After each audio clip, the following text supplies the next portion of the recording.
For this next step of the project, you guys are obviously going to need your artwork out in front of you. And then I still look at my reference photo for this part of the project. So that reference photo could be printed off, or you can just look off your phone or Chromebook. Then you're going to need your eraser, and then most of you should have a thick and a thin Sharpie in your bag. If you just have thin, that's okay. We are going to start by adding in our contour and cross contour lines. So if you remember from the little exercise we did the other day in class, contour lines are anything that are just outlining the object. So it's describing the shape of the object just with a normal line. And then cross contour lines are any lines that are curving to show the form of the object. So since these candies had more of like a cylinder shape, I went ahead and made my lines curved to show that form. If I were to just do flat lines across this candy, it would make the candy look flat. So the purpose of the cross contour is to make your object look more realistic. So when you guys are adding your contour and cross contour lines, you can basically start by just outlining your skeleton. Now, I am gonna go back and maybe add some thin lines and some thick. The reason I do that, it's called line weight. And line weight is basically when you want something to look darker or appear closer, you would go with a thicker line. But if you want something to look lighter, or maybe it's further back in space, you would use a thinner line. I also just like to use a combination of thick and thin lines for a little bit of variety. And I do something a lot of times called a broken outline.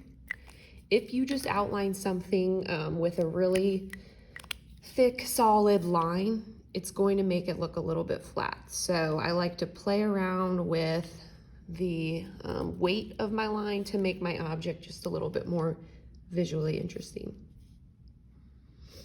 So I'm just gonna go ahead and outline my whole skeleton.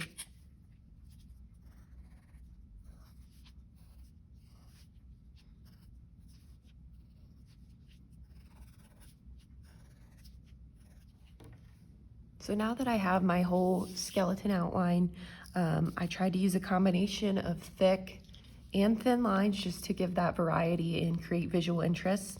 Before you add any cross contour, I like to go through and erase all my pencil just to keep my work nice and clean. Now we're gonna be adding in the cross contour. So it's really up to you how much you add. Some people like to add a lot to create a lot of texture on their piece. When I'm grading you, I am looking to see though that you understand cross contour. So you do need to add a little bit. On my finished example, you can see where I added it to the rib cage. Since the rib cage is curving, I wanted to give that line a curve as well. And then I also added some to the spinal cord. So I'm gonna look at my reference photo and look to see where any curve shapes are. And for me, it's going to be these little spinal cord vertebrae. And really, you can use thick or thin Sharpie. And what I'm doing is just basically echoing the line that's already there. I'm just repeating it. And you can kind of distance them, you can space them out, you can put them really close together. I like to do ones of different length. If they're all the same length, that looks kind of weird. You can do broken cross contours, so you can like leave a little bit of a space between. And you don't have to do this all over the piece, just give it a little bit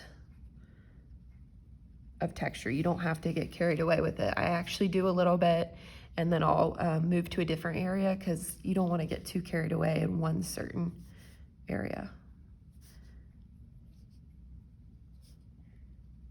And I'm trying to curve to that existing line because if I make my lines flat, it's going to make that part look flat as well.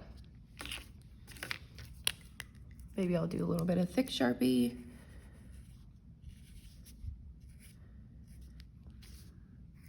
If you're nervous about this part, working with permanent marker, You can always do these in pencil first, especially since a lot of you are just learning right now.